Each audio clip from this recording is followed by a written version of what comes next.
What is up, you guys? Glitchiz here, and welcome back to the channel. Today I'm going to be bringing you the first video in an all-new series for a game called Enshrouded.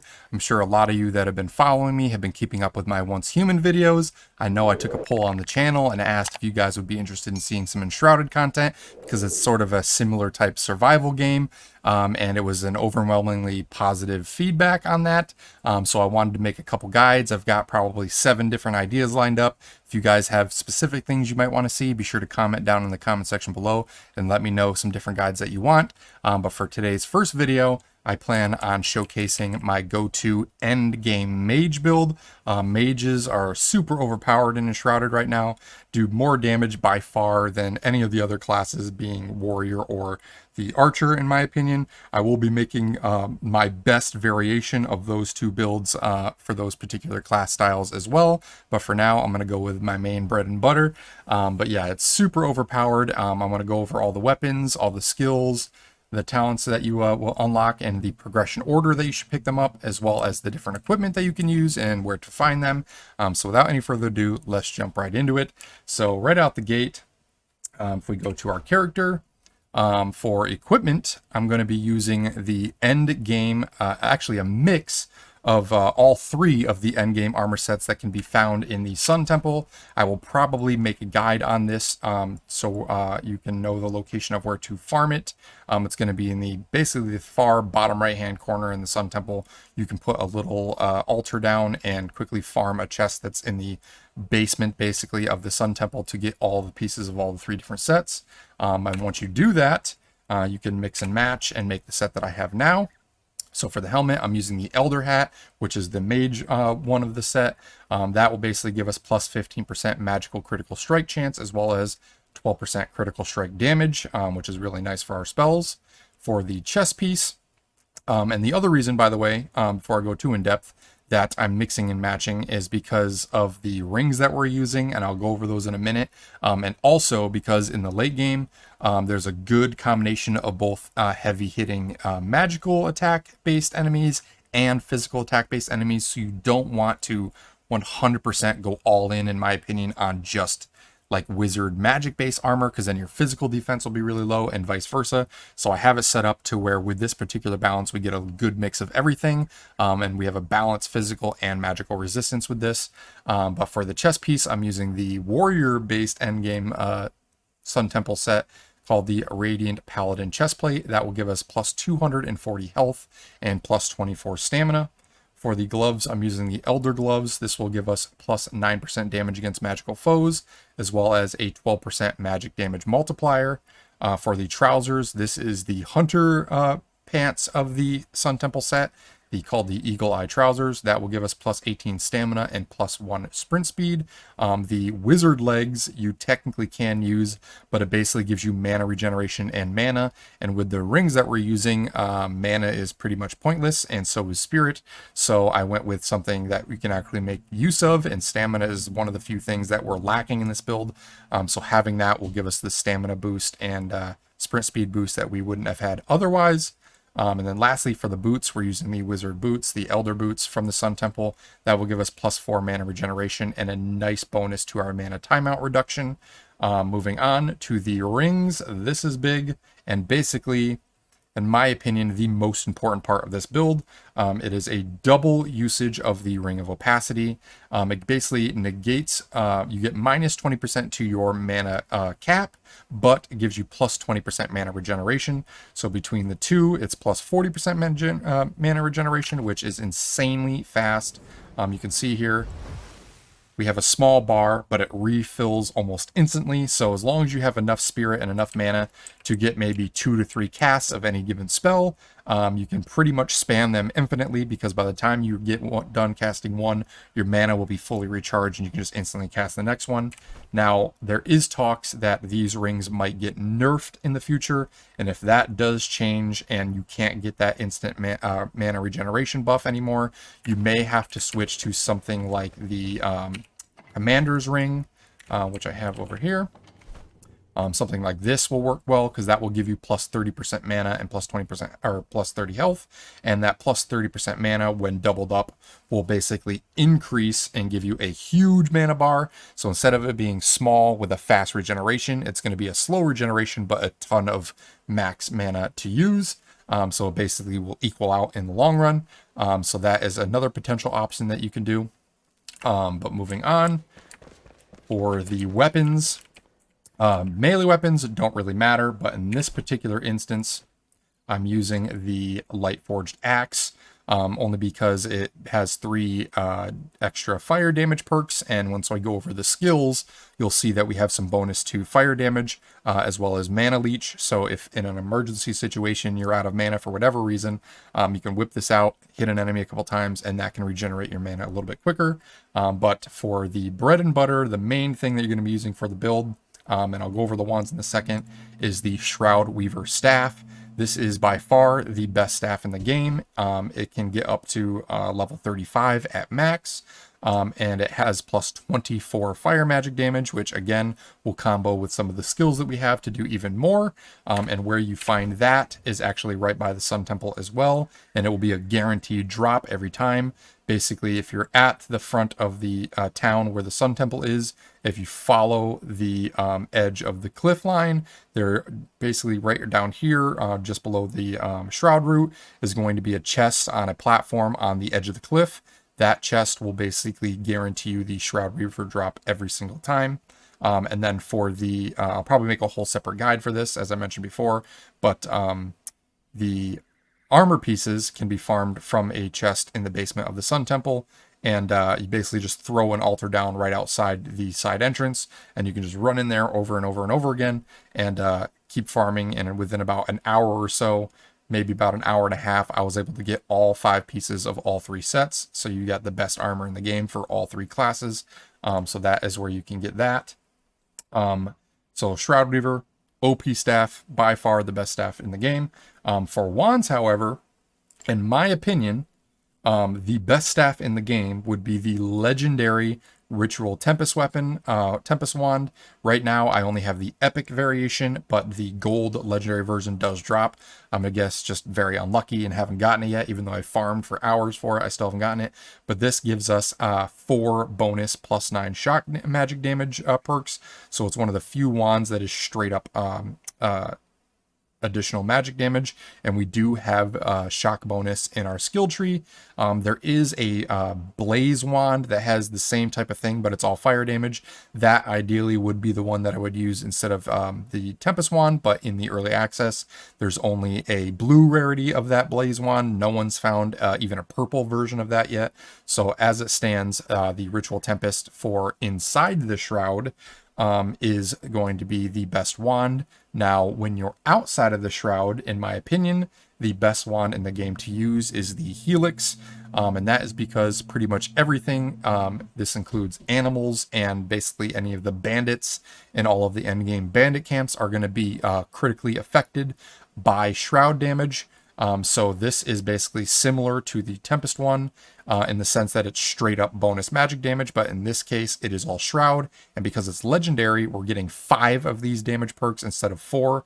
So huge boost in damage there, but that's not all. With this particular weapon, it also comes innate with 2 additional abilities. The first is Ethereal Duplication, which allows the wand to have a 50% chance to spontaneously create an additional projectile.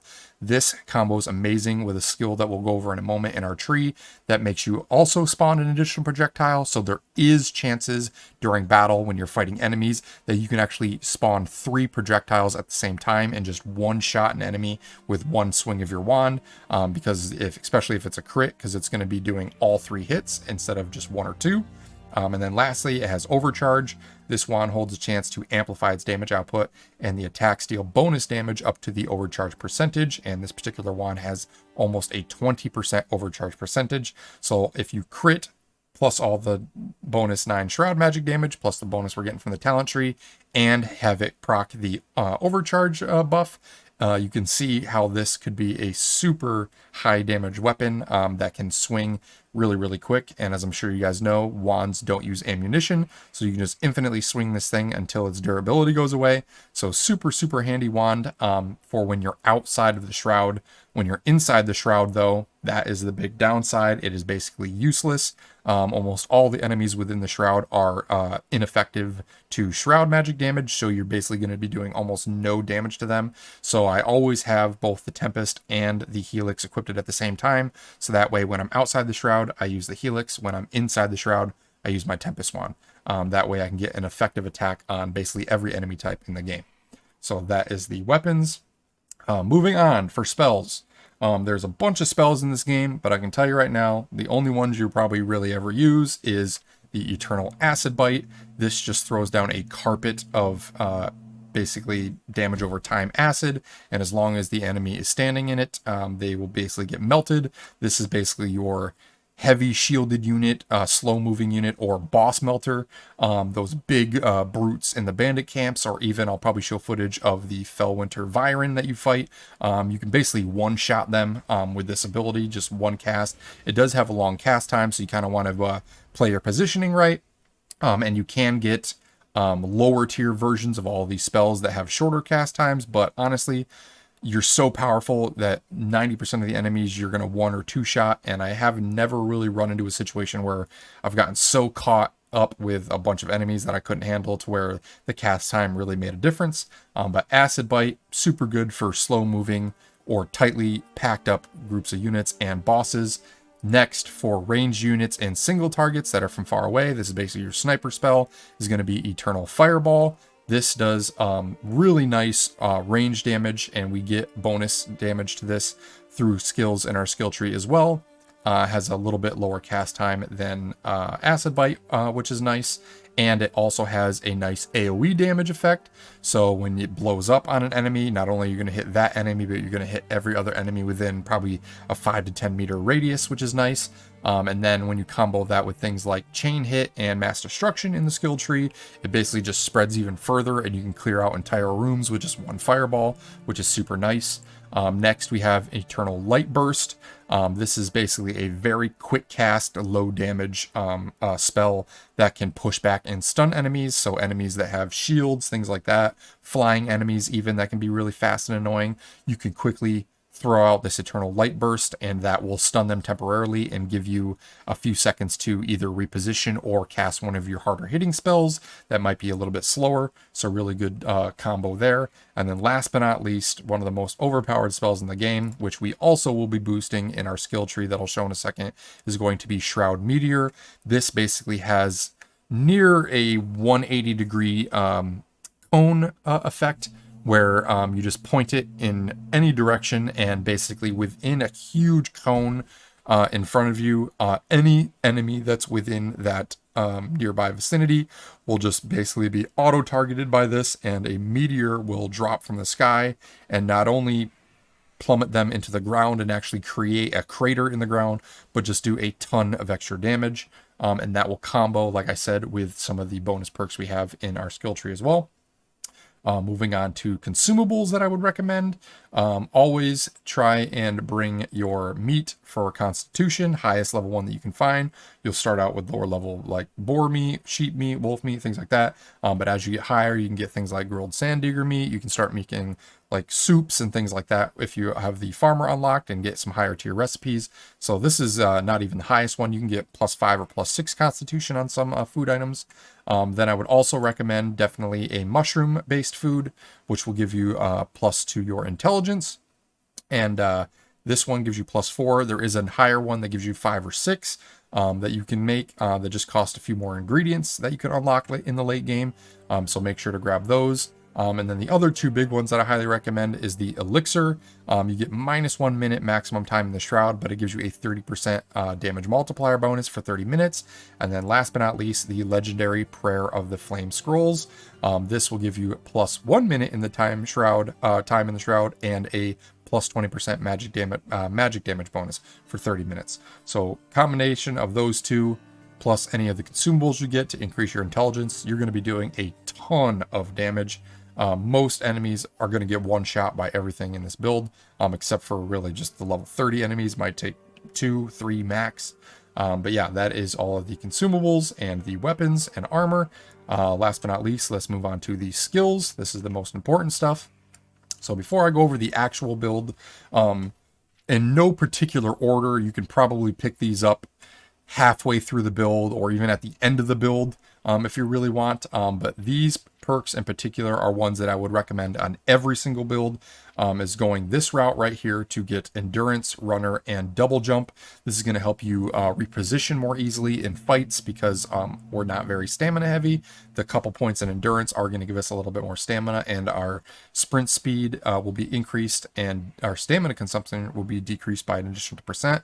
And then last but not least, updraft, which will make our gliding a lot more efficient. And when I go over and make my guide for the ghost glider location, which is actually in the Sun Temple, I'm also going to be dropping some tips on how to glide more efficiently. There's some tricks you can do to make your glide last much, much longer, and you can go way further. But you have to have updraft to be able to do that.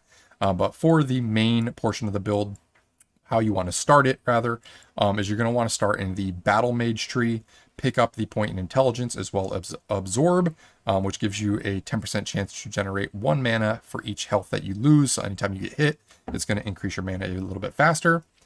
Pick up the point in intelligence, followed by unity. Damaging enemies with wands has a 24% chance to recover more mana, and early game to mid game, you're going to be using your wands constantly. Later on, you're probably going to be using your staff most of the time, but for fast moving enemies and stuff early on, having these bonuses to wand damage early in the game is going to be very, very helpful. You're also going to want to pick up Wand Master and Sting. This gives you a 20% increase to wand damage with repeated hits. And also, this is the one I was talking about in combination with the Helix Wand. The Shroud Wand gives you a 30% chance to spawn an additional wand projectile. So you combo this with the Shroud Wand, and that's what allows you to do 3 projectiles with 1 swing because of the innate built-in perk of the Helix Wand. So super good combo there. Moving on, pick up this spirit, and then lastly, this point in intelligence. They're just super cheap, and you want to try and get all of the single point intelligent markers that you can. So that's why we grab that. Moving on, you're going to want to pick up Blink and Emergency Blink. You can pick this up a little bit further into the tree, so I would kind of leave this for now actually and go over to the healer section. And in this one, you're going to want to instantly pick up the point in intelligence followed by healer. Healing spells will be increased by 10%, then healer 2 for an additional 20%. Pick up the point in intelligence, and then this is where it starts getting really beneficial. Pick up Water Aura and Waters of Life. Basically, all players within 15 meters regenerate 1 health point per second for every point of your intelligence. And as you can see, our base intelligence when we aren't buffed at all is 17. Once you put max food items on there, it can get to 25 plus. So you can see how when you combine the 1 point for every intelligence there, plus an additional point with Waters of a Life, you're basically getting 35 plus health per second anytime you take damage. So the second an enemy hits you, your health bar is just instantly going to fill right back up, and it basically a little elemental sprite is going to appear next to you and just tether to your body and just instantly start healing you over time automatically. You don't even have to worry about it. Don't have to pop a potion, don't have to do anything. It'll just kick in the second you get hit and just instantly start regenerating your health. And then last but not least, pick up Spirit and Intelligence for the easy mana and easy intelligence there. And then Martyr, this one isn't as important. It's kind of a throwaway perk to get you to this final one. But what Martyr will do is when you're killed by an enemy, if you're in a group with friends, all allies within 50 meters of you will heal for 30% of their maximum health. So a nice little group-based ability there. But this is why we really picked that one up, Exalted. You will gain 1 intelligence for every 2 levels of flame. And in the end game, you probably want to pick these up like as the last 2 things when you're unlocking perks. Because this is really only helpful once you max out your altar to level 6. I'm assuming once early access goes further on and you can upgrade your altar further, that this will be even more beneficial. But you're basically going to gain 1 intelligence for every 2 levels of flame. So that is 3 points of intelligence that you're getting at level 6, which is going to be 15 bonus magic damage because it's 5% for every 1 point of intelligence that you get. So really nice buff there. But moving on, before you pick up those 2, you're going to want to probably swap over to the wizard tree, grab the point in spirit and head over to This Is the Way. When attacking with any magical weapon, all damage is increased by 10%. Pick up the spirit here, followed by Arsonist and Pyromaniac, which will give you 30% damage bonus when using fire magic. And because Fireball is our main go-to spell that we're going to be using with our staff, having these 30% damage bonuses is super, super handy. Next, we're going to go to the point in intelligence here, followed by Wizard. When attacking with a magical weapon, your critical hit chances increase by 10%, followed by Chain Hit and Mass Destruction, which basically will increase up to 20 meters the amount of shock damage you do to every single enemy within a 20-meter radius of you anytime you crit with a spell. And we have a ton of crit chance with this build. Pretty much every other spell is going to be critting.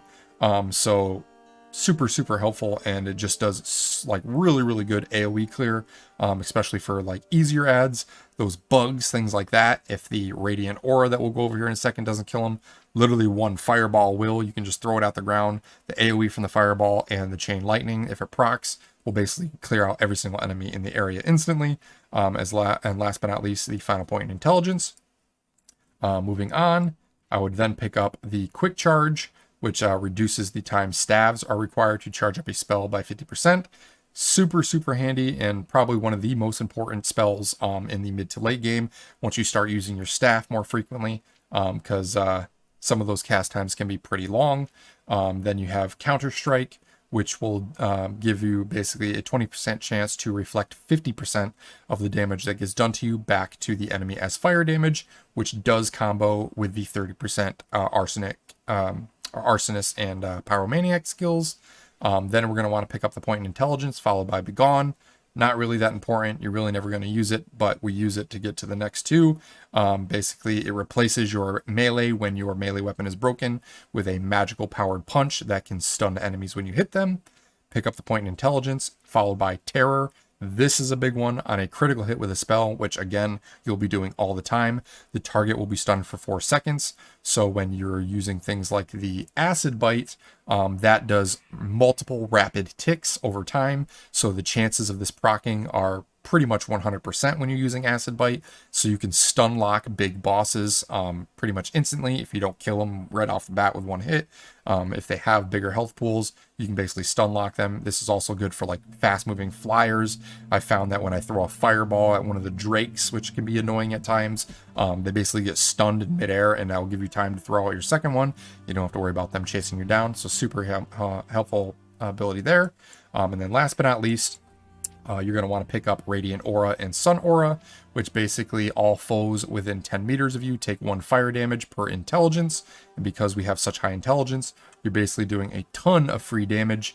This is really good for those fast moving bugs again and things like that kind of surround you really easily. You basically don't even need to attack them. The Radiant Aura and the Sun Aura in combination with each other will basically just be ticking extra damage without you even attacking and just kill them for you. So super handy there. And then last but not least, you're going to want to pick up Thunder and Lightning to give you 30% increased shock damage for use with your Ritual Tempest Wand. And then what I pick up, which a lot of people don't, most people spend the points in things like Necromancer. I don't think the Wisps do that much damage, so I'd rather put the points elsewhere. I like to put it in the Dark Arts for the 30% bonus to Shroud damage, because again, when we're outside of the Shroud, we're going to be using Helix, which does a ton of Shroud magic damage, and one of our heavy hitting AoE spells is going to be Shroud Meteor, which does a shit ton of Shroud damage as well. So comboing that with the 30% buff with our skill tree is super beneficial. Ice right now is really underwhelming, so I wouldn't waste any points there. Yeah, that's pretty much it. Last but not least, I think I went over the points in the warrior tree, but if I didn't, you're going to want to come over here and pick up the couple points in Constitution to increase your health. And then last but not least, Shiny Plates and Heavy Plates to give you 20% bonus armor. And lastly, this 1 point extra into Constitution for a little bit more health. So basically in combination with all of those damage mitigation perks for the bonus health, all of the crit and magic damage bonuses and elemental bonuses we're going to be getting for all of our spells, you are basically unstoppable. You can one hit almost everything in the game. The only thing that takes multiple hits are the level 30 enemies, and even they can get taken out with like 2 or 3 hits tops. So super powerful. And I might show off some clips here of just how fast you can take some of these enemies out. But yeah, that is pretty much it, you guys. We can quickly go over the attributes. Base 17 intelligence, plus 95% magic damage, and this is all unbuffed, by the way. Critical damage plus 62%.